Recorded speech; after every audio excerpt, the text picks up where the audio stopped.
Hello everyone, I've got a big one here for you today. Today we're going to be talking about Roblox Battlegrounds games. Battlegrounds games are a genre of Roblox arena fighters that have a lot of specific aspects to their gameplay and have been around for roughly 2 years now or so. The only thing is, in this period of time, they've absolutely fallen out of people's favor. However, I often don't see a lot of in-depth discussion about this genre, its strengths, and its shortcomings even from people who base their channels around these games. I think a lot of people chalk it up to very surface level reasons as to why these games are supposedly struggling, when I think there's a lot of deeper things to talk about. There's a lot more reasons why people would be upset at these games beyond a slow update schedule. Thankfully, that's what I do on this channel, and this video is going to be the first of its kind on it. An incredibly long video where I analyze something on Roblox. If you like more informative, calm, and discussion-oriented Roblox content, please consider liking, subscribing, and all that stuff. It would help me out a lot. With that said, let's lay out the ground rules of this video. First, a good portion of this video is specifically honing in on the strongest battlegrounds. TSB is the progenitor of the genre, and is still the most popular one by a significant margin even to this day. Many of the issues with the gameplay elements of TSB are applicable to just about every Battlegrounds game, though. We will be discussing a handful of other Battlegrounds games later in the video, but the context of how I'll talk about them will only make sense after going through the TSB chapters of this video. This video is also very clearly long. I've segmented this video as much as I can, so feel free to come and go from this video as you wish. It isn't going anywhere, and sometimes you'll finish eating before the video is over. I get it. The last thing I'll say is I've been following this genre of game for a long time now. I've been playing since before Sonic was officially released to TSB. It's been on and off, but I've done my due diligence of having a phase where I mained every character, and I've fought in the teaming trenches many times before. This video isn't coming from a place of hate, far from it. I care a lot about this genre of game, and I want to see it be successful. With that said, let's jump into a brief overview of the gameplay and combat mechanics to start our discussion, as well as catch anyone up who may be unfamiliar with how Battlegrounds games work. Oh! Yep. Watch this. The Strongest Battlegrounds is a 3D arena fighter and sandbox game in which many different players are dropped into a server with no objective, goals, or direct power progression. Every character is unlocked from the start, with the only exception being characters that are in active development. They're locked behind an early access game pass. Every character has a basic string of M1 attacks, with the final hit being modifiable depending on when and where you press the jump key. Every character can also block, protecting themselves from the front, but still being vulnerable from behind. Every character can also dash, with each direction being different. Front dashes are forward advancing attacks primarily used as combo extensions or mix-up tools. Backwards dashes are various safe dashes that are slow but have a lot of mix-up and defensive potential. The side dash is the most important dash of all. It is the only dash you can continue to act during the duration of, and it also has an incredibly short cooldown. Many combos can be extended through the usage of side dash, and it's an incredibly important part of the offense in this game. Getting used to turning your camera to steer yourself is vital towards becoming a better player. Every character has 4 unique abilities, all of which are managed by a cooldown. Deal enough damage and you fill your awakening gauge. Once full, you can heal yourself to max HP and transform into your awakened state, granting 4 new significantly stronger moves for a short period of time. One of the most important things to know is the ragdoll cancel, also known as an evasive. When knocked down into the ragdoll state, you can dash backwards or to the side to instantly get up. This is primarily used to escape combos, ideally at opportune times, but in some cases you can turn an opponent's offense into your own offense through the use of this function aggressively. Ragdoll cancels are on an invisible cooldown. With how strong they are, the best time to attack is during the window of time in which your opponent doesn't have it. If too much time passes, they get it back and then they can use it again next time they get hit. The last thing to note is that after that 4th hit of any basic attack string, pressing the dash button near a vertical surface of some kind will trigger a wall combo. The purpose of the wall combo is just to act as additional combo filler, allowing you to do longer combos that yield more damage. With enough game knowledge, you can absolutely kill someone as just about any character if you get them against a wall or just near any vertical surface. One of the first questions people have is, what's the appeal? It really depends on the type of person you are. I can tell you as someone who's played a lot of fighting games in my life, it's incredibly nice to play a Roblox anime-styled fighting game that doesn't require hours of my life to grind levels and gear to even participate in PvP in the first place. Even outside the more explicitly anime-themed ones, there's a lot of PvP games on Roblox in general that require you to spend a copious amount of time or money in order to have a fighting chance against people who've played the game far longer than you or have paid a lot of Robux. That's why I've really never enjoyed any of the other games on Roblox as much as I have a Battlegrounds game. It's incredibly refreshing to have a game that you can boot up for the first time and not be met with countless microtransactions, a leveling system, and visibly seeing yourself gated from stronger weapons or powers. All you need in TSB is personal skill and game knowledge. In terms of visual quality as well as game feel, the game feels great. fighting and comboing is fun and it's extremely flashy. Playing this game with friends or the right group of people on a public server is very, very enjoyable. As the game is a sandbox game with no clear objective, the Battlegrounds genre is almost entirely dependent on emergent gameplay that stems specifically from player-to-player interactions. Much of your fun in this game is going to be dependent on the disposition of the server you're in. Fighting games as a genre place a greater emphasis on socialization, and Roblox as a platform is also one with an emphasis on it as well. We'll go into the greater detail of the social aspects and emergent gameplay of Battlegrounds much later in the video, but there's a lot to unpack in that discussion. The basics of why this genre has succeeded is because it's a fun, low-stakes fighting game that makes you feel incredibly cool for playing it thanks to the visuals and game feel. It's incredibly easy to pick up and play, as well as put down whenever you want, and for people looking for a deeper gameplay experience, these games can offer that. Private servers are also free, and there's countless of online resources to help you understand the basics of what you need to do and how to play a certain character. It's fun, it's accessible, it's easy, it's fast, and there's a lot of depth for people who want it.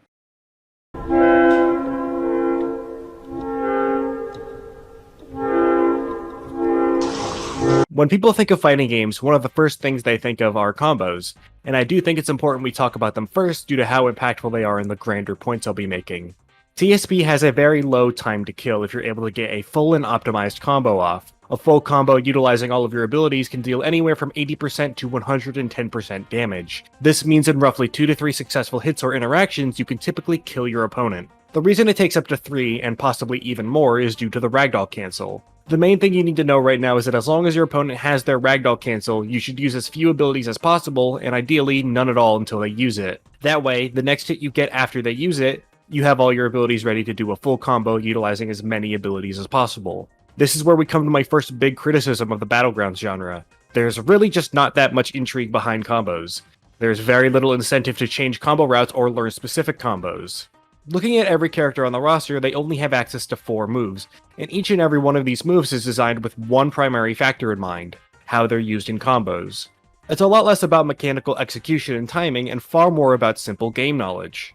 For example, just about every one of Metal Bat's abilities can connect into one another. It's just knowing how you would do such a thing that's important. This goes for just about every character. It's far less about any particular routing, and rather just what's the most comfortable for you to string together. You get roughly the same damage and reward pretty much every way you decide to do it.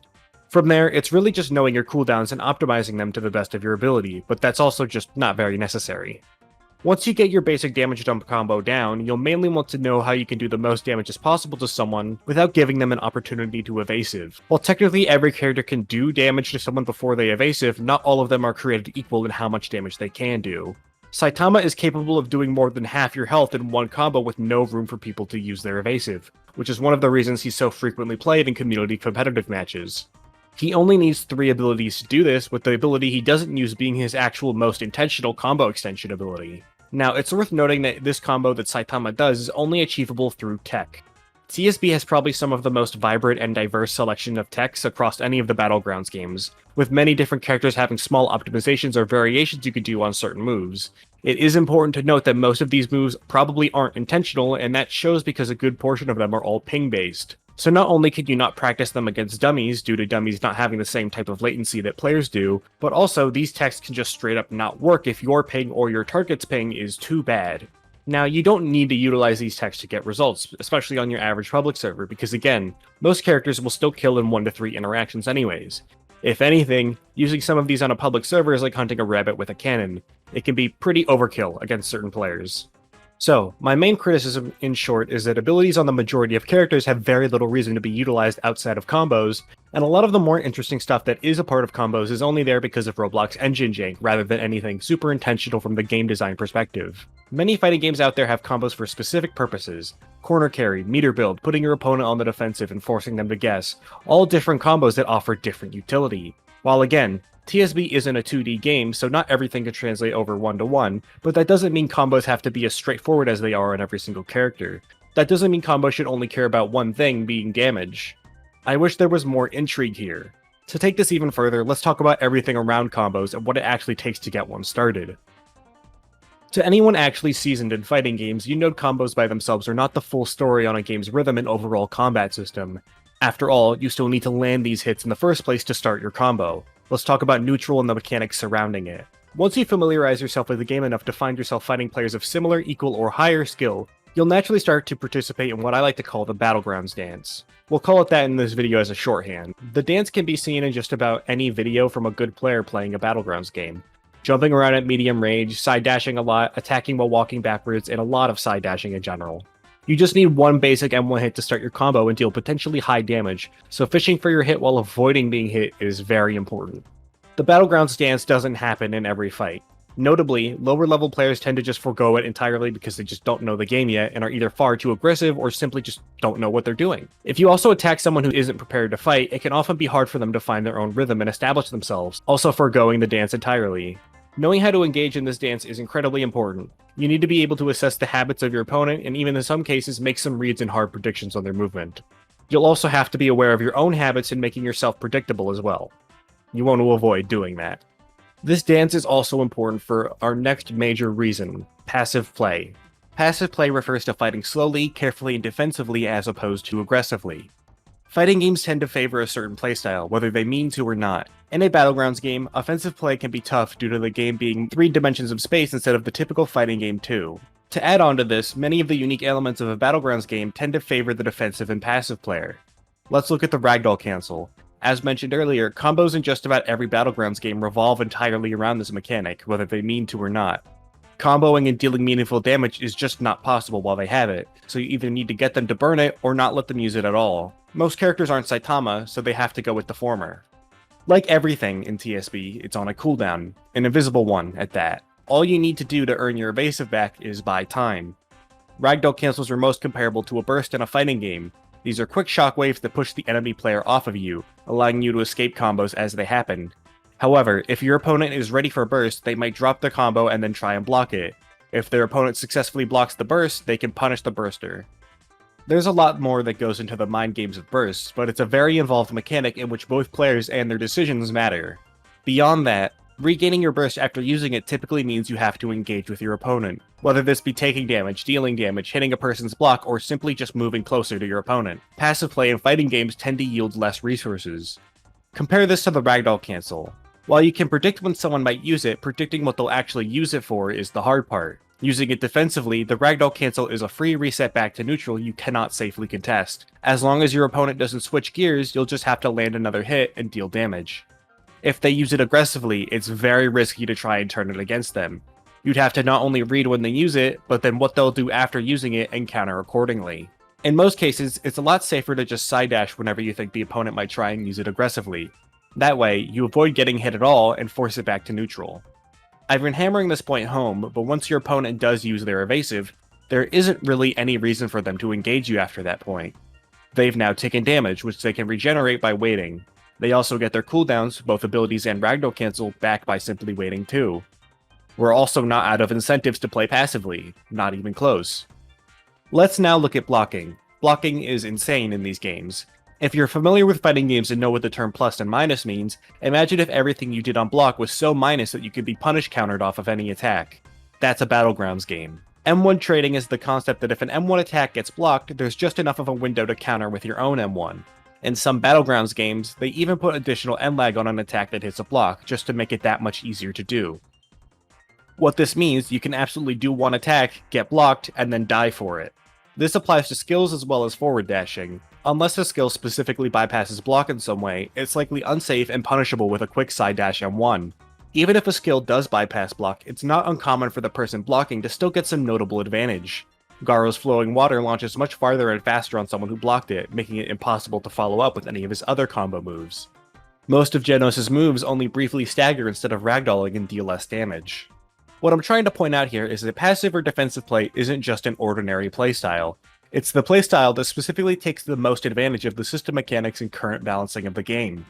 Playing passively forces the enemy to come to you, while being passive, any cooldowns you have, both ability-wise and your ragdoll cancels are cooling off, all the while you're regenerating health. Most characters are going to have to rely solely on base character functions like dashes, and at any point the passive person can suddenly switch gears and go in whenever they feel an opportunity. If you're losing, it's not in your interest to make a play to regain momentum, it's in your interest to slow the fight down as much as possible. You can put pressure on your opponent by just being avoidant.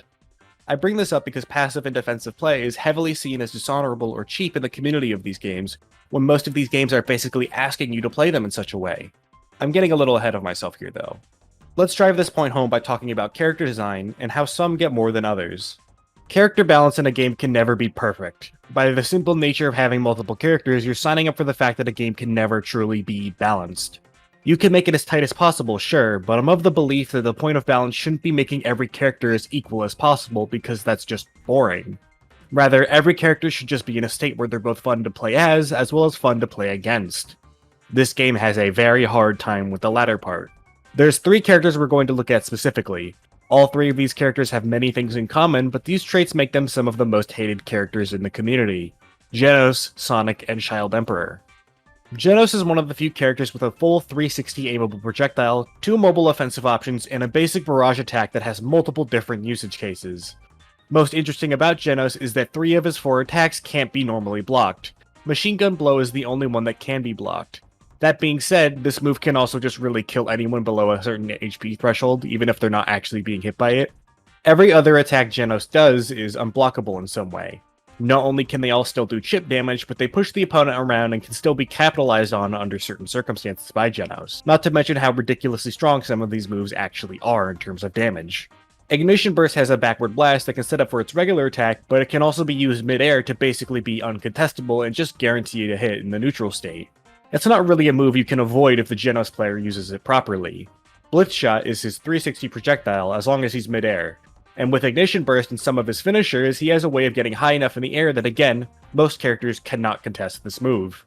Even if he does a normal jump and charges it at the apex of it, hitting him down can be inconsistent. It's fully unblockable if charged while also doing even more damage, and even the regular shot does chip damage and staggers a blocking opponent. Jet Dive is also just a universally strong move for both combos and mobility. If you hit someone who's blocking, it even launches them into the air so they can't actually punish you. To nobody's surprise, this move is also great solely for repositioning, and will help you with any passive game plans you have. While I don't talk about passive abilities a lot, and I won't be frequently because they're largely just not that important, but whenever Genos gets a kill with any of his abilities, all of his cooldowns get reset. You can imagine why this would be strong, and this even carries over to his Awakening. If you're looking to be a demon on public servers, play Genos. Sonic is actually one of my favorite characters to play as in TSB, but I can't say the reputation the character has doesn't have any backing to it. Sonic is incredibly good at engaging in the regular Battlegrounds stance, while also having really strong abilities to interfere with the rhythm of it or outright bypass it. Similar to Genos, he has moves that can really chip away at both people's health bars as well as their patience. It's very rare to encounter Sonic players that do longer combos, as most primarily rely on his abilities to carry them through their kills. While this isn't a bad strategy because of how good his abilities are, they're also just not using the character to his fullest potential. Flash Strike and Scatter are extremely strong and neutral, with Flash Strike also just being free damage on anyone ragdolled. His second ability can catch people off guard and stun them if they don't block and counterattack fast enough, and it's generally just a really unorthodox move that a lot of people have trouble dealing with. Explosive Shuriken, primarily its aerial variant, is very hard to deal with, especially given Roblox's latency issues. If you're good enough with Scatter, you can even get a combo off a blocked hit or a ragdoll, which isn't something a lot of characters can do. Not to mention, you can totally just use his abilities to run away, and most of them will keep you out of melee range of an opponent if used properly. Child Emperor is probably the most hated character in the game right now, and for good reason. This won't be the only time I talk about this character in a negative light. Child Emperor is most notable for having a move that drops a minion that follows the nearest enemy around and detonates on them. He's also got a projectile, an advancing hitbox attack that can grab multiple people, and a jumping, uncontestable hit scan gun that always ragdolls regardless of whether or not you're blocking. This gun also has 2 shots, by the way, with the second shot being able to be charged for more damage while also allowing him to aim as he stalls himself in the air. I have no idea what they were thinking with this character. It's also worth noting that Child Emperor will easily have probably the most obnoxious awakening in the game, straight up. Every awakening in this game is oftentimes designed in a way where there's at least a feasible way for you to fight back. It just requires knowledge of the awakening and its openings to hit them. Child Emperor really isn't going to have any of that. While there are a few moves that can stun the mech like some grab moves, the only way you can reasonably deal with it is using an awakening yourself. And even then, some characters are more suited to fighting it than others. Once this awakening gets a full moveset, I'm not looking forward to seeing it, and I know that because I already don't like seeing it. Not to mention how much it tanks the performance of a server, and how the game has been performing much worse in general ever since it was added. I shouldn't really have to explain why his base moveset is a chore to deal with though. The spider minion controls space for him for free and helps him stall. The projectile is really easy to hit, and it can be charged to be even worse to deal with. His third and fourth move offer him a lot of mobility, and almost all of his kit is really strong abilities with a notable range to them. Of all the characters we've talked about, I think Child Emperor is easily the most obnoxious, to the point where I'd consider him just a really poorly designed character within the scope of this game, specifically when compared to how he interacts with the rest of the cast. This is easily the character that can take the most advantage of the passive play that's favored by TSB, and it's not really even close. The character feels like he exists solely to justify the Awakening, but we'll talk about the Awakening even more later. All three of these characters share a few things in common, but most notably, all of these characters have mobility and range to their kits, and all three have abilities worth using outside of combos. The reason so many characters have to engage in the Battleground stance in the first place is because they don't have any other options like that to begin with. Saitama and Garo, the two most popular characters in the game, can only function if they actually get close to you. None of their moves are meant for actually catching up to people or being used outside of combos. Some other characters have projectiles, but they're not that good by comparison to these three characters or have too many drawbacks. Some characters have one mobility move in their moveset, but it's just one mobility move. This isn't to say that the three characters we're looking at here are fundamentally flawed, or to even say they're too strong or something. What I am trying to highlight is that some of the characters do the Battleground stance because they want to, and others do it because they need to. There's a lot to say about matchups, and things can play out differently in a ranked environment because of player mindsets. But in a public server, these characters can really just be nightmares, especially for reasons we'll explore later. I'm not sure how many of you have noticed, but a lot of what we've talked about so far is the context of TSB in a 1v1 battle. In truth, I think it's the most important to tell you that in TSB, you will not always be having an honest 1v1 battle. It's very easy for people to interfere with your fights, whether they intentionally start third-partying you, or another person's fight just happens to overlap into the same area as yours, and you guys trip over each other for a bit. On some days, you'll get really unlucky, and every single fight you get into will get interrupted in some way. That being said, everything being on a cooldown prevents some people from having too much presence in many different fights or interfering too much. Unless you're Genos. It's just when you get down to these 1v1 encounters, it doesn't start to feel as good anymore, nor make that much sense. And honestly, I'd rather this game be balanced around that than the chaos of a full server or any stray hits you might happen to get along the way. We also need to talk about Awakenings. Awakenings are in a really complicated spot because while yes, using them can be fun, a lot of the people aren't playing this game for Awakenings. As you get better at the game, you start to enjoy the base combat a lot more. It's also where you spend most of your time at whether you want to or not. Awakenings for a lot of people are more of a last resort style thing more than anything. Myself, as well as many other people, would oftentimes rather lose a fight than use an Awakening. Not only that, but Awakenings also just feed into the passive problem. If you use your Awakening first, you could be stalled out for a while and then counter-awakened. All the damage you did during your Awakening is removed, and now your own Awakening is running out or has fully expired. Plus, we just need to be honest here. From a development perspective, I'd argue they're really the least important part of a character in terms of gameplay. They're fun and all for the first few times, but other Battlegrounds games have proven that they're entirely unnecessary. They can be fun sometimes, but with the amount of developer priority that these things get when ultimately a base moveset is the most important part of a character, makes them almost feel a little foolish to put as much effort into them as they do. There's also another elephant in the room. Ping, latency, whatever you want to call it. In any game on Roblox, you can struggle because Roblox is kind of just like that. It becomes most apparent in any game involving player-to-player interactions, which obviously includes player versus player games. I really do need to stress just how impactful bad ping can be in TSB. Not only is fighting people with bad ping really uncomfortable, but standing a fair chance against someone with notably better and more stable ping than you is incredibly difficult. I mentioned earlier that not only does TSB have specific techniques and combo routes you can access thanks to how these things work, but I also mentioned that being too laggy or your opponent being too laggy can make these techniques completely unreliable. Basically, ping just makes things far more inconsistent and unreliable and will oftentimes work against you. Ping is genuinely one of the biggest factors in a fight on TSB. You can be one of the best Battlegrounds players ever, but you're still nothing in comparison to Builderman not maintaining or upgrading his servers. The big thing to highlight is that despite this being a fairly short segment in comparison to the rest of this chapter, ping is probably the most important part in a fight. A fight you get into could already be lost without ever realizing it due to ping.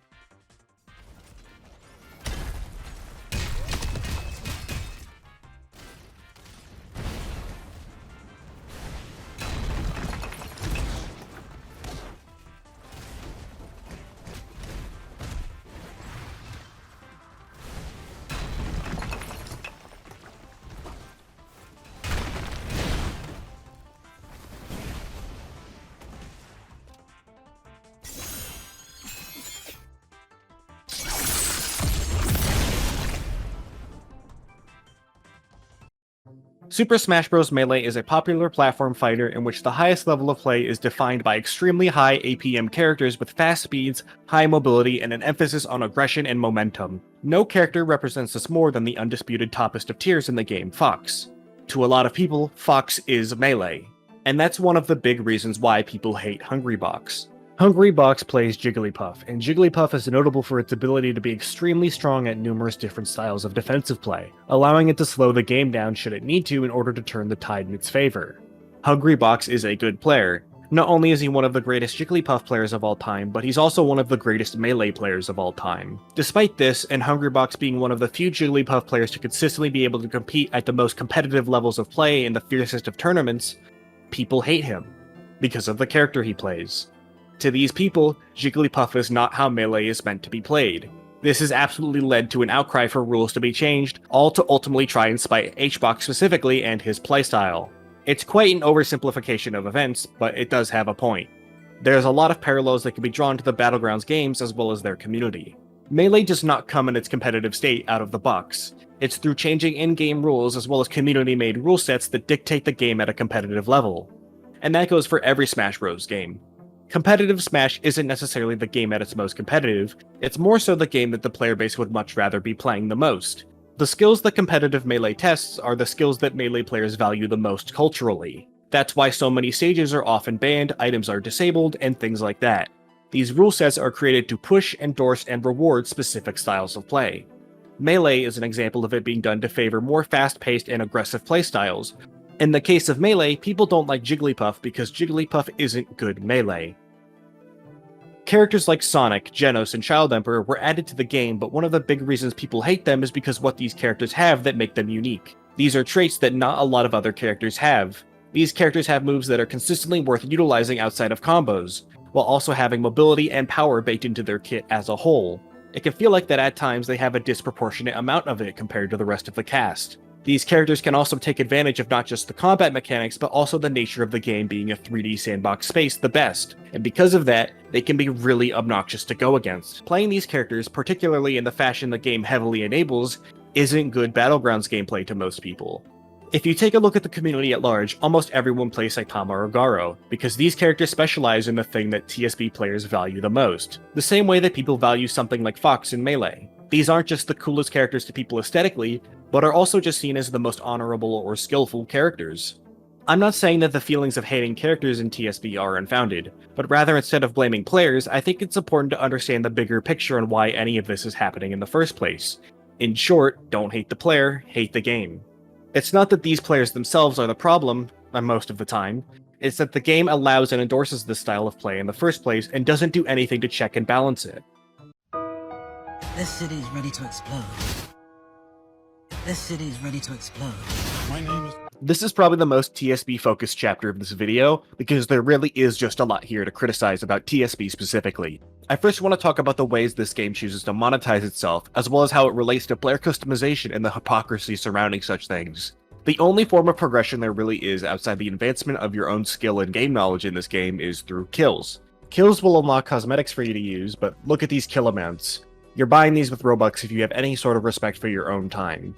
There's also emotes, with there being a cycling shop of paid ones that are above and beyond compared to a normal emote, often coming with a variety of additional things like auras or even entirely new blocking animations.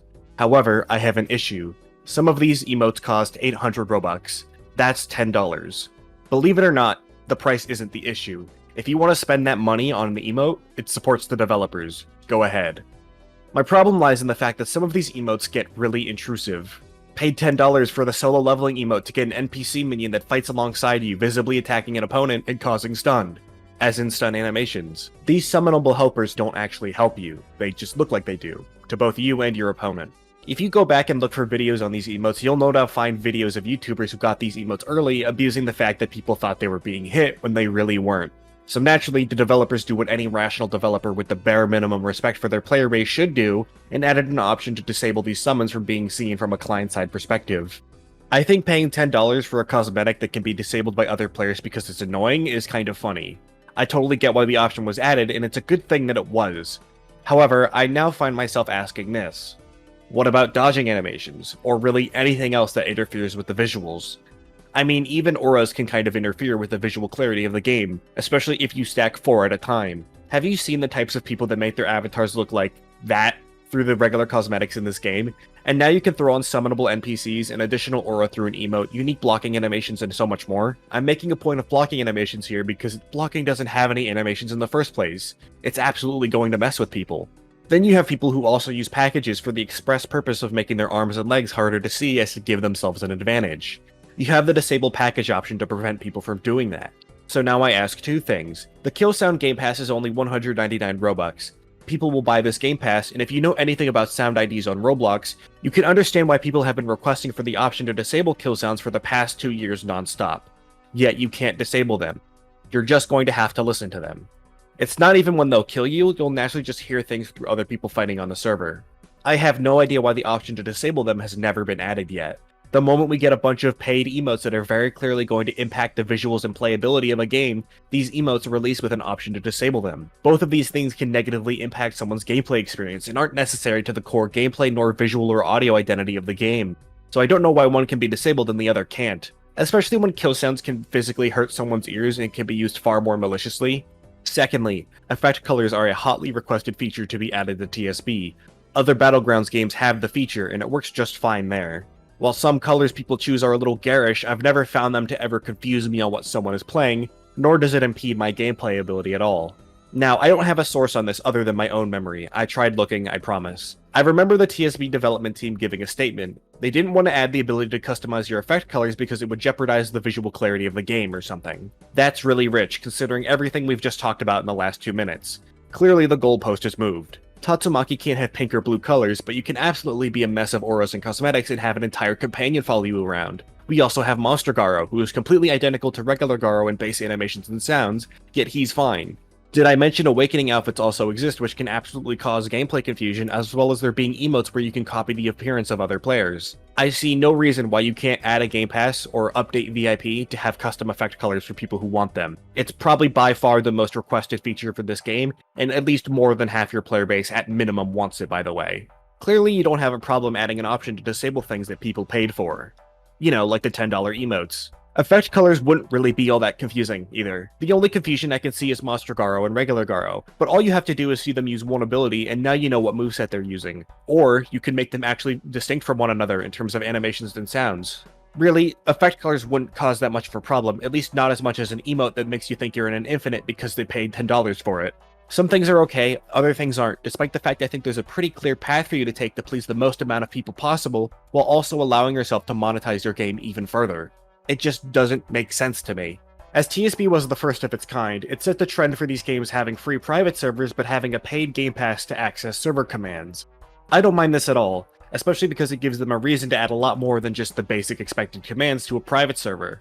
Except TSB's Game Pass is kinda sucky.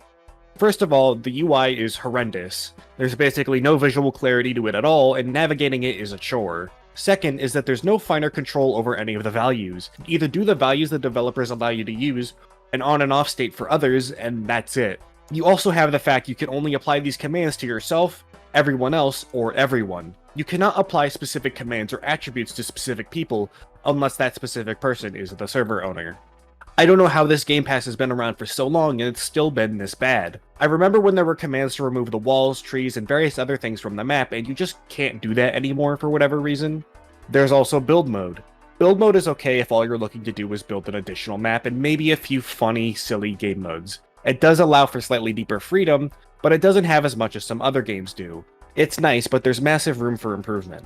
Finally is the moveset builder. Really cool feature that other Battlegrounds games are now implementing because of TSB, but this is also in its very early stages. It does have quite the room for improvement and ease of usage, and again, the UI here isn't the most convenient or clear. More than anything, the moveset builder just shows why this game needs custom effect colors even more than other games now. Now that you can actually make custom movesets, a lot of people can and will make movesets based off of characters they like or just make their own personal ones. Giving them the ability to color their own effects would help tremendously. Now just so that we're clear, effect color shouldn't be locked behind specifically the moveset builder. That would suck. This Game Pass does need some serious work, primarily in the commands department. You need to be able to have far more control over individual players and game mechanics. The most basic thing you could ask for is making someone into a raid boss that isn't the server owner. You cannot do that. A big part of any game on Roblox, but especially your anime games, is making players feel cool and empowered. There's more to this than simply just adding flashy cutscenes and animations, but also allowing people to express themselves through your game, as well as curate their own experience to fit their ideals. That's the reason why you have certain options to disable people's cosmetics in this game, even if they paid a fairly large amount of Robux for it. And that's why it's so confusing when other features that have been countlessly requested are ignored or outright denied. There's a reason so many people wanted things like awakening outfits, because it makes them feel cool. There's a big reason why people eat up finishers or these large cinematic attacks, because they're the ones that get to do it. Look at KJ, it's not enough just seeing KJ or knowing he's in the game. The player base as a whole wants to play as KJ because they want to be the ones to do all of that. They want to be the one in control, they want to feel cool. People want effect colors because it allows them to feel that much more of a connection to your game, whether it be allowing them to add more to their cosplay or just feel like a unique type of player. To say these things don't matter when there's a rising discontent in the game's community visibly brewing, and the fact that the players themselves are the most important part of this genre is very short-sighted.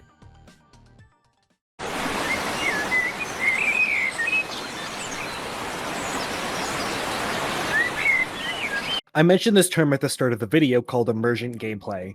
Wikipedia describes it as a complex situation stemming from relatively simple game mechanics. Player-to-player interaction is a form of emergent gameplay. Roblox Battlegrounds games are entirely dependent on emergent gameplay and player choice. Upon loading into this game, you truthfully don't have to fight people, and if anything, you should be pretty careful about who you choose to fight. You can run around, explore, do silly emotes, or intentionally annoy people and troll them or something. No server on TSB is going to be the same, and nobody is going to be playing with the same goal in mind. Some servers are going to be chill, and others won't be. There's a lot to unpack in this section, and I hope you'll bear with me, because a lot of this is talking about social behaviors and player psychology. Crazy video chapter name for a Roblox video, right? But there's a reason for that. As mentioned, Battlegrounds games are dependent on the people on a particular server.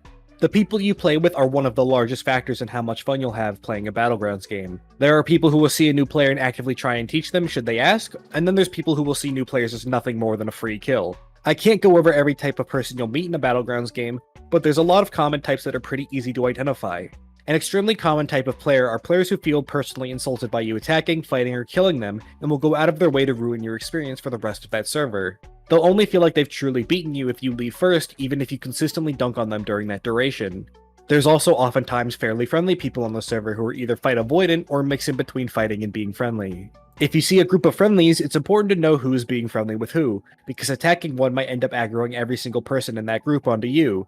You could find one alone, fight them, and kill them, and suddenly 4 people are attacking you. It's like zombie piglin in Minecraft.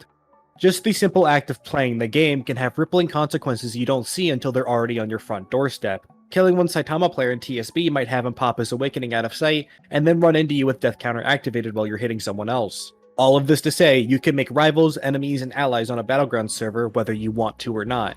There is no "I'm just here to play the game" argument because by nature, everyone is playing the game. Saying this might anger some people, but the guy who's just standing around emoting is playing in the game just as much as someone sweating it out kill-streaking on Genos, regardless of how that might impact other players and their fun on the server. This is where we get to a big thing we need to acknowledge. A lot of Roblox players aren't emotionally mature, nor socially articulate. Shocker, I know. It's incredible how far a little kindness or humility can go in diffusing some situations. Again, this is a Roblox game where probably the biggest factor is ping. It should rarely be that deep. Instead of seeing red upon someone killing you and instantly hunting them down and interrupting whatever they're doing for a rematch, you could just wait for them to be done before attacking, making it far less personal. Even more so, you could literally just ask them for a run back and do so politely. It's a lot easier to have fun and improve at the same time when you have a positive mindset and have a little empathy for the people around you. There's a lot of immature people at the FGC, sure, but there's a reason that the events where people physically show up at have a much higher frequency of kinder interactions and less rage. You actually get to see the other person you're playing with is a person, and you get to actually talk with them. Not everyone who's playing a Battlegrounds game is signing up for a blood feud to last generations. They're just here to mess around, maybe fight some people, emote, all that stuff. It's not like the game doesn't give you avenues for this.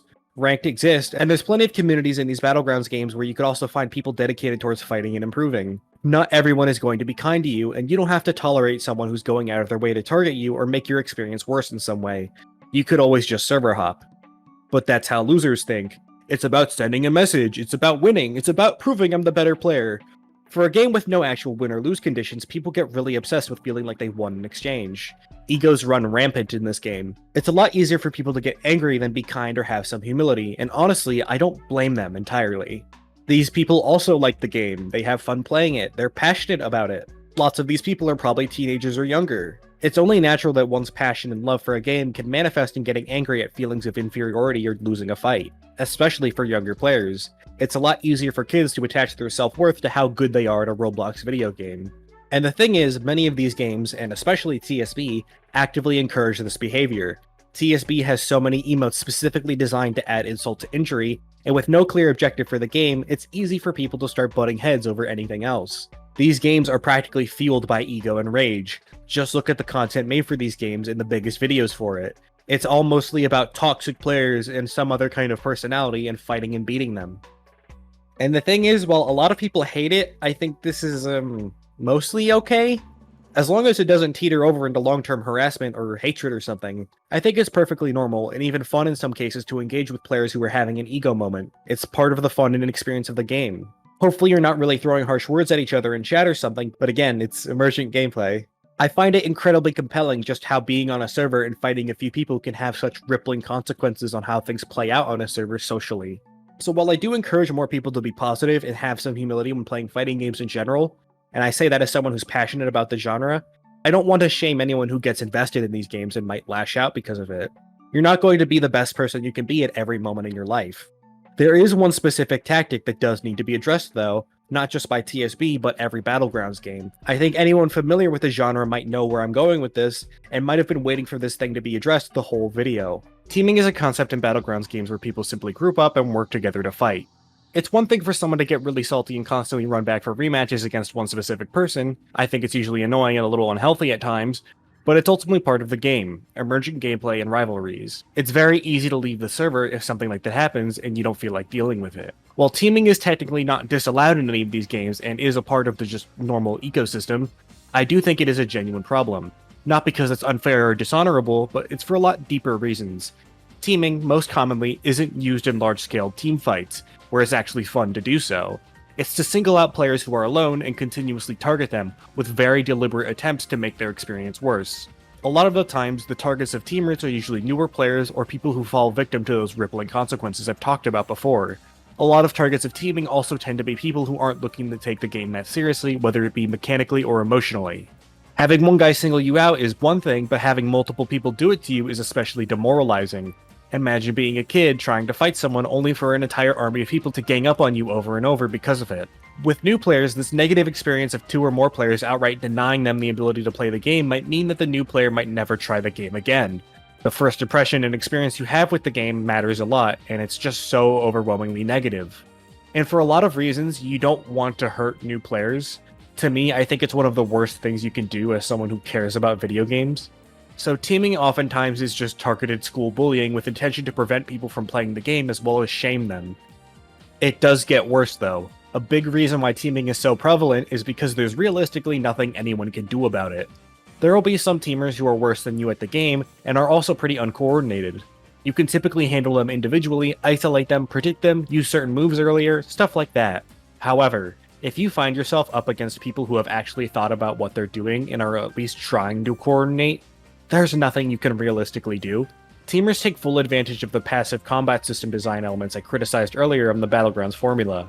They can cycle cooldowns with each other and take turns, or even use each other's skills to extend their own combos. It takes very little for a character in TSB to put you on death's door with one combo, but with 2 sets of abilities, getting hit with no evasive should just be guaranteed death, and the evasive has a lot less advantage when there's 2 people pressuring you from both sides. Blocking also isn't very good if they're attacking you from 2 sides. You can't protect yourself from all angles. Health regenerates passively, and again, they can take turns with one another. Hitting a teamer means their teammate can come in and hit you while you have far less mobility. The best thing you can do in this situation, and in any Battlegrounds game, is use your Awakening. The only problem is against any half-decent teamer, you're not going to get the chance to build it due to how many interruptions you'll face. Not to mention, they have Awakenings too. You using yours typically means one of them will use theirs. You could also try switching characters. In the case of TSB, the 3 characters I pointed out as some of the most universally hated earlier are some of the best at dealing with teamers. However, if you're not comfortable on these characters, you're putting yourself at an even bigger disadvantage by changing. The worst part is, teaming is actually really fun if it's against 2 or more teams of relatively similar player count. These servers and situations are extremely rare though. In most cases, teaming is done to specifically target individuals and punish them for arbitrary reasons. It's not done on a server war scale, it's done on a school bully scale. I think any developer who cares about the happiness of their player base would at least try to alleviate this issue somehow with how prevalent it is. TSB has done nothing to address this, despite how many people ask for it. I don't know if it's because they can't think of a solution or they just don't care. Regardless, I think we should discuss the alternative ways to deal with teaming, because I think it's one of the largest issues these games face. Jujutsu Shenanigans is probably the second biggest Battlegrounds game. We'll talk more about it soon, but we're primarily going to be focusing on what it's done to alleviate teaming. Burst. Burst is similar to an evasive, but it's manually triggered when taking damage from 2 different player sources in a short window of time. Bursting heals the user and stuns all players around them. At 60% HP, Burst also summons an NPC to help you, and it's actually got pretty decent programming. It's not something you could just turn your brain off to fight. Now, don't let any of this fool you. Burst is not a viable solution to teaming. As a matter of fact, it makes the issue much worse. It only equips teamers with more power. I've already mentioned before that against teamers that are at least decent at the game and employ any sense of strategy at all, it's basically impossible for you to beat them. In JJS, all teamers have to do is not damage you at the same time. It's literally that easy. They've deprived you of ever using Burst that way. If you start hitting one, they can still interrupt you and take advantage of your downtime. Worse yet, they can intentionally hit their teammate and their teammate gets to burst. Now their teammate is healed, you get stunned, and now you're at an even bigger disadvantage. I don't know what the thought process behind this feature was, because any sort of thinking about it should make it painfully obvious that it's not a good solution. Bursting is a mechanic that the teamers can actively trigger whenever they want, and otherwise it forces them to just play more efficiently. It's a terrible solution. Worse yet, it also makes those teamfights I talked about that I actually like, full-on server wars basically, even worse due to the summonable NPC. And then you have the fact that Mahoraga exists, and he can burst, and there's literally no reason Mahoraga should ever lose a 1v1, outside of being stalled. Turns out the strongest character in JJS is also beaten by passive play. Wow. Even beyond that, I don't think it's a bad idea for Battlegrounds games to add an actual party system. I would love to see a Battlegrounds game experiment with a party system that gives teamers advantages like seeing information on their teammates, their location, their HP, how much awakening they have, their cooldown, stuff like that. Maybe they can even share money or kill credit or something in a party. It's just maybe now their names are a matching color, or they have a symbol they picked next to their name to signify their teaming. Maybe you can even see parties on the party list and try and join them. Once people see there's officially a team on the server, it helps everyone know who is teaming with who, and always be able to know about it. Next would be allowing parties to declare allies or enemies with other parties. Think of it like short-term server-specific clans. That way, no one can get mixed up on the current state of a server. It makes it easy to find clear enemies to fight, and hopefully the people who start teaming first will be able to single people out a lot less efficiently. The last thing would be ensuring people do make teams, and that people would be willing to fight them. The first is probably just putting in teaming detection. These 2 players are in constant close proximity, both dealing damage to the same targets and are dealing very little damage to each other. These people are probably teaming. It sounds a lot easier to implement than it might actually be, I don't know. The second, and it's a really out there solution, is making a mercenary system of some kind. Imagine you need help on a Battlegrounds server. You could write a little message and it gets sent out to other players that are playing the game across multiple different servers. It's an invite to a party. Ideally, the messages all have the server location on it, so you don't join a server that'll be laggy for you. Once the required amount of players you need accepts it, it vanishes. Mercenaries have additional little symbols next to their name when they join a server to signify why they're here, and their goal is to just complete their contract. Fight this enemy? Sure. Help us do a funny strategy? Why not? After either enough time passes, the enemy leaves, you get enough kills or something, the mercenary gets a reward of some kind. Maybe you can even add ranks or titles for mercenaries in games that have it.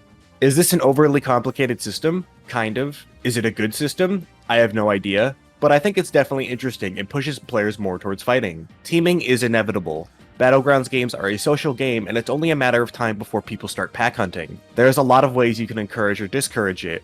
If you're going to add mechanics to the combat system to try and deal with it, don't make it so it only benefits the teamers more than anything. There's a lot of people, like myself for example, who would absolutely love to just find people who need help on a server and help them. Could this system be used as a means of teaming on people unfairly?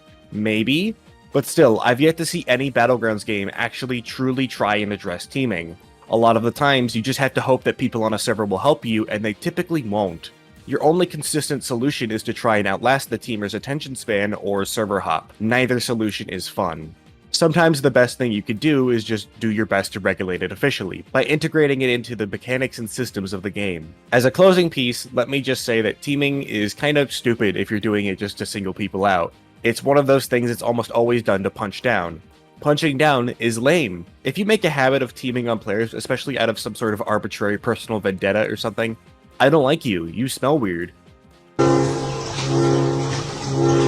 So let's put a bow on all of this and summarize what we've talked about so far to hopefully avoid me getting misconstrued. My personal issues with the combat system are layered. For starters, passive play and defensive options feel much stronger than any of the offensive options. In most games, the losing player typically has to make a play of some kind in order to regain momentum. Not in Battlegrounds games. It's the opposite. There's very little reason to be the one to engage when on the back foot, and having everything be on a cooldown solely determined by wasting time just encourages this behavior further. The saving grace is that most people who play Battlegrounds games make the active decision not to play like that, because it's boring. And most players typically have some code of honor whether they realize it or not. Characters are extremely linear, and unless you're someone who is turbo sweating it out and utilizing all the ping-dependent techs you can, characters can often feel like flavors or aesthetics rather than something you prioritize gameplay-wise. Character identity can really struggle in Battlegrounds games when it comes to gameplay. You have very little reasons to use moves outside of combos unless you're someone like Genos, Sonic, or Emperor, which are some of the few characters that actually have anything worthwhile using outside of them. This is also what just makes those characters so frustrating to play against. These characters also take the best advantage of the combat system skewing more towards passive play. Even bigger on that issue, every character only has 4 moves, and that's it. That's not really a lot to work with, and again, there's not a lot of creative usages for these moves. Very few characters have any unique character-specific resources or anything like that to manage or use creatively. There's no character with any move that isn't just a cooldown and nothing more. No multiple charges, no weaker variants when on cooldown, nothing. There are so many cool things you could do with this combat system by just adding more to each character, and I think it's a shame characters don't do a lot of new things. As for game passes and monetization, this game has a lot of really weird double standards with what is and isn't okay. Kill sounds have been around forever, but you can't mute them.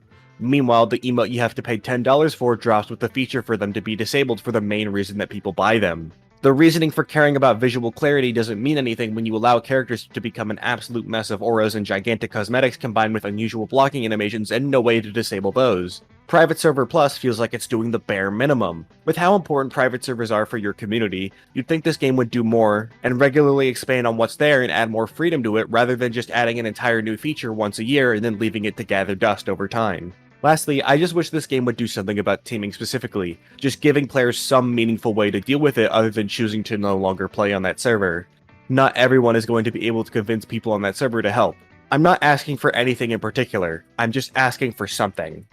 Let's truly wrap up TSB with a few last comments on the game's current situation as of uploading this video. The last update TSB got was one that added one move to Monster Garo's Awakening and added side dashing and back dashing to Child Emperor's Awakening. I want to make it clear here that in my opinion, Child Emperor was probably one of the biggest mistakes this game has ever made. Not only is this character just taking forever to finish, but we can very painfully see why. The scope of this character was really just far too big for this game, and is developmentally just impractical. The character of Child Emperor isn't very fun to fight against, and the Awakening even more so. It feels like style and scale was all that was valued in the creation of this moveset, without valuing how it would actually impact the game's ecosystem. Worse yet, ever since the mech was added, this game has overall just tanked worse in performance. Animations are now prone to lagging across the board, and a character like Monster Garo also has a lot of really weird physics with ragdolls. There's probably a big question on what they're going to do after Child Emperor though. How do you live up to the scale and expectations set by this? And my answer is simply just don't. At least you shouldn't have to. Please don't. Zombie Man is slated to be the next character from what we know, and he's exactly what this game needs. You can afford to make this character simple. You can afford to drop weekly or bi-weekly updates that significantly expand on him because he's really not that complicated. There's a lot of cool things you can do, but the sheer scope of him doesn't need to match all the other characters in this game. As a matter of fact, we could really use an Awakening that isn't all that high key for once, or even just an entirely new mechanic for the Awakening gauge, who knows. Of course, those are just my opinions. At the end of the day, I'd like to see this game just have a regular update schedule again, because for one of the largest games on Roblox, it doesn't get updated that much anymore. It'd probably be nice to have a low-key character before Burrows, considering he's the single most hyped character in this game's history outside of KJ. You know, because during the whole free KJ situation, Boros was a part of their promises. Remember? KJ is really weird, especially to someone like me who's very familiar with a lot more modern stick figure animation culture. Not to mention just how far TSB went for this one character you can fundamentally not play in public servers. They went as far as to contact a music company that made music used in the original KJ animations to compose an entirely new track for the game. Like all of that, for an exclusive character you can't even play in the main game. You guys gotta fix your priorities, if I'm being honest. The interesting thing about KJ2 is that he's really not even that strong, and he's actually pretty boring. He's an extremely basic character in terms of base moveset, with fairly low damage and very poor combo potential. It's just that his awakening is absurdly, overwhelmingly powerful, with a wealth of extremely hard to avoid and insta-kill moves, and the ability to infinitely farm his awakening through them. You could absolutely make a public variant of this character playable in your average server, with the only change being his awakening is a lot more balanced. Donators can keep the way better version, or better yet, they also get access to the other admin character being worked on. Once that guy becomes public, then the donators get access to the next character. This shouldn't be an unpopular opinion, but I think dev-exclusive things are a little lame. At most, dev-exclusive things should be playable in private servers, which KJ now is, now that he's completed. I think TSB above all is allowed to start crossing over and adding characters that aren't from One Punch Man should the development team want to. With the way paid emotes are, it really feels like they want to. I don't think there's a lot of characters in One Punch Man that a lot of people are actually excited for. Every character that's going to be added after Boros is going to heavily depend on how cool their moveset is handled. Not to mention some of the names of characters of some of the larger One Punch Man characters that have more story relevance and moveset potential probably shouldn't be associated with a Roblox game. Like, there's a reason Boros is so heavily requested and not many other characters in the series, and also a reason why the actual One Punch Man brand officially still relies on Boros as much as they do over anyone else. My point is, it still just feels like KJ was a little wasted in the end, and now that we know they're working on a Whitebeard moveset, I can only hope that, at the very least, they can add a balanced version of these movesets into the base game. It would probably really help with the update drought and really slow addition of content into the game when it does update. Making someone like KJ a fully fledged character with a full awakening and all this effort put into him, and then just not putting him in the game is kind of crazy. This game is visibly taking hits in terms of performance, quality, and stability for so many reasons. Updates are getting smaller and far more infrequent, and the game itself is genuinely just starting to perform worse. Child Emperor is naturally probably putting a lot of pressure on the development team, and all I can really say is, do not let this constant cycle of needing to outperform your last character or update in scope eat you alive. Let's talk about some other Battlegrounds games out there, what they do differently, the strengths of them, the weaknesses of them, and we'll finally finish up this long video. This part is going to be a lot more opinionated and a lot more casual. Just know that a lot of the things I've talked about in this video prior, from the passive play, M1 trading, social habits, emergent gameplay, generally all of those apply to these games. Let's start with Heroes Battlegrounds. Heroes Battlegrounds is one of the most popular Battlegrounds games out there right now, and it was one of the first ones to hop on the trend. It really shows because this game is really something I'm not all that into. In an attempt to create a more fast-paced, more aggressive experience, every cooldown in this game is shorter on average compared to TSB, or at least it feels like it. Dash cooldowns are shorter, and even the evasive cooldown feels shorter than it is in any other game. So not only is your window of time to punish people shorter, but you can also evasive in situations you normally can't in TSB, such as a knockback roll. Not to mention, this game is very clearly built on shaky foundations, and the way animations can overlap can have someone be blocking, but it doesn't look like they are for a few seconds. A big criticism of TSB I had is that there wasn't a lot of things to do outside of the Battlegrounds dance, and there isn't much of a reason to use abilities outside of combos. That just is the case with Heroes Battlegrounds. You either play the dance, get your hit, burn the evasive, hopefully get the hit again, and then use your abilities. Some people like that gameplay loop, and I admit it's not objectively bad, I just don't like Heroes and its combat feel as much as I do as many other games. This game also added combo scaling to the game very recently. The more hits you do, the less damage you do with each hit. This only really drags out fights even longer, punishes players who are more capable of doing these longer combos, as well as being more forgiving to players who can't use their evasive in a smart manner. Because I'm going to be honest, having played these games a lot, people will just evasive the moment they're able to after being up-tilted. That's not how you're meant to use your evasive. So not only does every character just play the same, but every character is kind of just doing equal or overall worse damage now, which I'd imagine in some cases means you just want to like sandbag and drop your combo intentionally. Characters and heroes really just do feel like style and aura over anything else. You can tell they really tried to give each character their own unique identities in terms of gameplay, but they still all just play the same anyways. The whole idea with Shigaraki is that he's meant to be a timing-based character, which is why only one of his moves in his base kit actually has anything to do with timing, and it's extremely simple and easy. There's only one awakening move that has that gimmick as well, except this time your opponent can do it back and nullify a lot of the damage the move can do. Bakugo's whole deal is that you gain modifications upon successful usage of a few moves, but like, whatever. You're still doing the exact same thing you do anyways as every other character once they get their hit. Your combos are just longer and harder to do, and now you're hurt by bad combo scaling. This isn't really helped by the god-awful awakening moves and finishers. There's so many finishers and awakenings that take absolutely forever to finish in this game, which is a problem I have in a lot of Battlegrounds games now that they've started adding more and more of these cutscenes. Sure, maybe one of these awakening moves and their finishers is cool for the first time. How about 50? How many times do you want to watch the same one specific Todoroki cutscene? The game is just the opposite of engaging to me outside of private servers with friends and messing around, which is just something you can say about every game out there. Last thing, there is the mastery system. I don't like it. The general way it works is that you play a really ugly, static, and boring character to unlock the generally stronger and more high-quality character. Not only does this go against one of the big things I like about Battlegrounds games, which is everything being unlocked from the start and everyone being on equal footing in what they can use, but yeah, some of these base movesets are just boring, ugly, and bad, and if I had to choose between grinding your game and doing something more fun, I'm choosing the latter.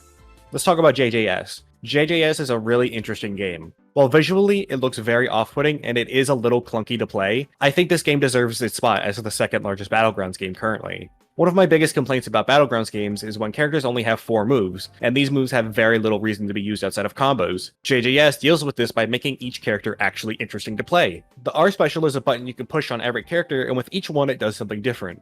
Look at Yuji, all he does is punch and kick. Unlike most characters that just punch and kick really good in these Battlegrounds games, Yuji can feint. This not only gives him movement tech, but his third move, Divergent Fist, is a timing-based move that can Black Flash. The thing is, you can Black Flash immediately again if you hit someone from behind. These two simple changes make Yuji so much more dynamic to play than any other punch-kick guy in a Battlegrounds game, while also capturing the spirit of the actual character in the series. He's an aggressive, hard-to-follow fighter who wants to continuously dash around and stay in your blind spots as much as possible, and the way Yuji players do this varies from jumping over you, dashing around you, jumping onto your head, then doubling back. There's a lot of actual mind games here. Every character has something like this, and all of them have some sort of depth to it. Megami can modify his abilities and use shadows to his advantage. Gojo can suddenly close gaps or do unique extenders. Chozo has area control and can empower his moves with his own unique resources. And a lot of these characters use the Awakening gauge for more than just their Awakening. It's fantastic. This game even has characters that are specifically designed not to use Awakenings. They just have their 4 moves, their R special, and then do something unique and distinct with their Awakenings. Not to mention, this game has probably some of the best Awakenings in any game, doing the best job of simulating these characters and their powers and how they work in the actual show. Now again, it's not perfect. Destruction can be really annoying unless you're in your Awakening usually, and the combat system itself you can just tell at a glance it's not the most refined thing ever. This is also one of the best examples of a Battlegrounds game that slows attacks down on block to make M1 trading and punishes even easier, feeding into that passive problem. I also have criticized Burst earlier in this video, and this game probably has the worst teaming problem because of it. The parkour is also neat, but if someone wants to run from a fight, they can absolutely run from a fight. But I can at least tolerate that because this game actually innovates. It tries new ideas. Every character has R specials. Some characters use meter. Characters feel like they're more than just fashion choices. And again, it does a really good job at capturing what people like about JJK and the power system of the series.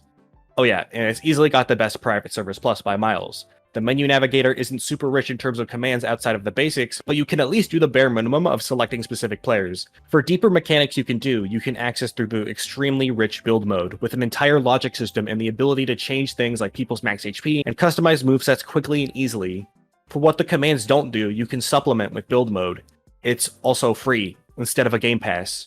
The game's pretty great. Ultimate Battlegrounds. This game barely updates, but I think it's important to talk about. The main reason I want to talk about this game is because it's aiming to deliver a much more naturally competitive experience than a lot of the other Battlegrounds games. That's why it's maintained a pretty solid player count despite the infrequent updates, which can also sometimes be a little questionable in their quality. This is kind of just a dance merchant game. There are some creative things you can do kinda, but the overall game is mainly for those people looking for a more tightly balanced and more competitively inclined player base and experience. This game doesn't really do anything new or innovate on anything worth mentioning. It's just what you've come to expect from these games, just with very consistent and refined combat. Realm Rampage. I really wanted to like this game. The game leaned heavily into a lot of the things I'm looking for. Public server chaos, destruction, a wealth of characters from different IPs, and it promised a lot from the start. Then it delivered very little. This game came and went pretty fast if you were around for it, despite how much potential the game had. They do plan on having a comeback, but they split the update into 2 parts. A lot of what part 1 was underwhelming. No private server commands for any of the new things, and they added more mastery movesets, which barely changed the characters at all. Also recycling a moveset from another game, and that moveset was already in the game at some point, but just removed then, and these masteries are dependent on occasionally spawning NPCs. Or you could pay Robux and get them instantly. See, I think a game like this has a lot of potential, and I still want to believe in Realm Rampage, but things like this don't exactly inspire confidence in me. Most characters are also just fashion choices in this game, more than anything. Some of them are slightly better than others, but that's about it, just slight differences.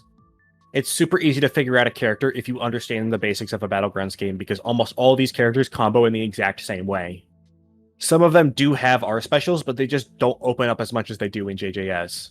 I've had a lot of fun with Realm Rampage, but that was when it first dropped, and again, it was mostly from those situations where a server war was happening. Awakenings built really fast in this game, and they were probably some of the more fun to use in any of the Battlegrounds games I've ever played. People constantly going in and out of Awakenings, all while several teams go at it, it was fantastic. I haven't had much of a drive to play it recently though because no updates, and this Wave 1 update really didn't help at all. It also has a very underbaked party system, but hey, at least it had one. So, let me just casually talk to you at the end of this video here and tell you what the whole point of this video was. There's a lot of things I wish was different about TSB. I wish the defense and passive play wasn't so strong. I wish the Ragdoll cancel cooldown was visible to the player and you actually had to fight to get it back. I wish characters were more than just 4 moves, an awakening, and another 4 moves.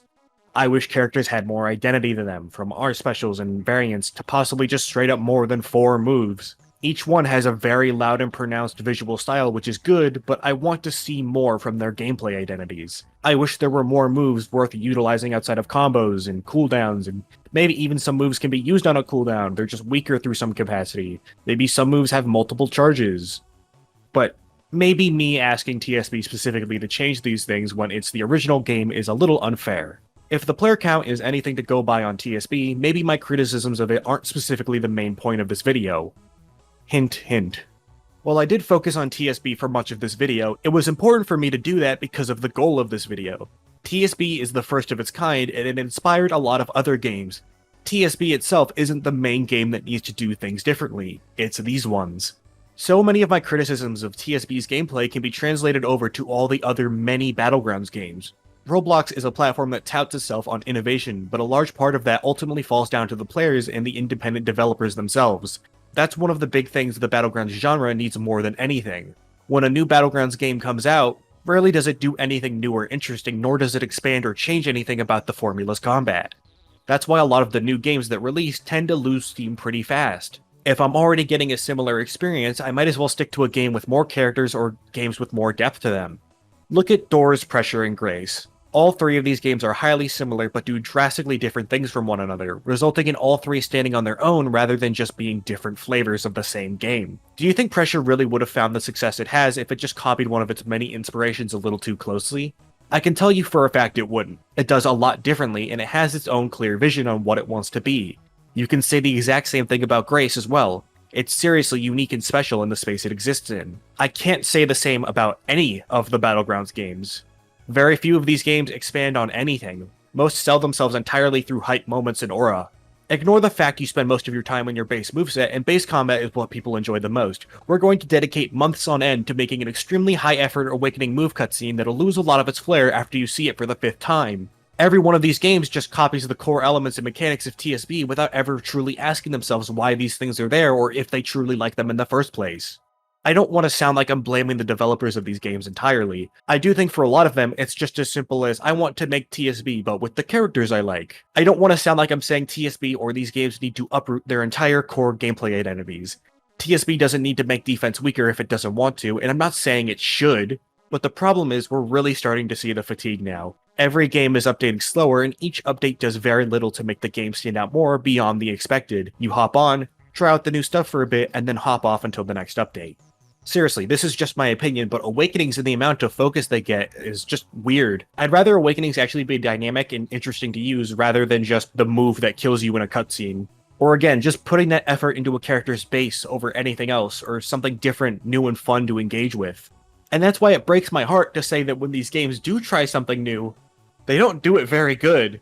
Jump Showdown added Kara from Undertale. Really cool, I'm a huge fan of Undertale.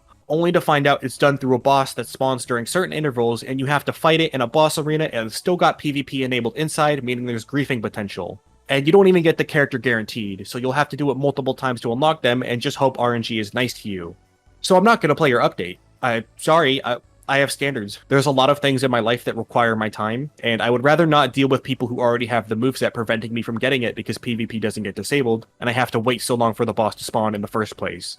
I'd love to play as Kara in a Battlegrounds game, and it's easily one of the most exciting picks in one of these games because it's never really been done before. But you're not getting me to suffer through that. Sorry.